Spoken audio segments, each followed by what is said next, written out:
যুক্তরাষ্ট্রের কংগ্রেস সম্প্রতি পাশ হওয়া বিগ বিউটিফুল বিল নামের ঐতিহাসিক বিল নিয়ে চলছে নানামুখী আলোচনা সমালোচনা।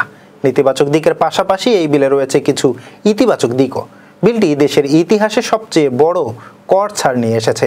এই আইনের শিশু কর ক্রেডিট বাড়িয়ে $2500 করা হয়েছে, যা আগে ছিল $2000।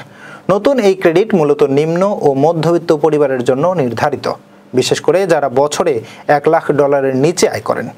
হাউস ওয়েজেস অ্যান্ড মিনস কমিটির তথ্যে দেখা যায় এসব পরিবার গড়ে $1300 পর্যন্ত কর ছাড় পাবেন।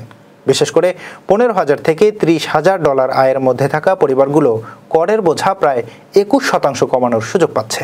আইনে আরও রয়েছে স্ট্যান্ডার্ড ডিডাকশন বৃদ্ধি ও স্থায়ী করা, টিপস ও ওভারটাইম আয় করমুক্ত করা, শিশু যত্ন ও পেইড লিভ কর ক্রেডিট সম্প্রসারণ এবং স্বাস্থ্য ও শিক্ষা সঞ্চয় অ্যাকাউন্টে নতুন সুবিধা যেমন ট্রাম্প সেভিংস অ্যাকাউন্ট।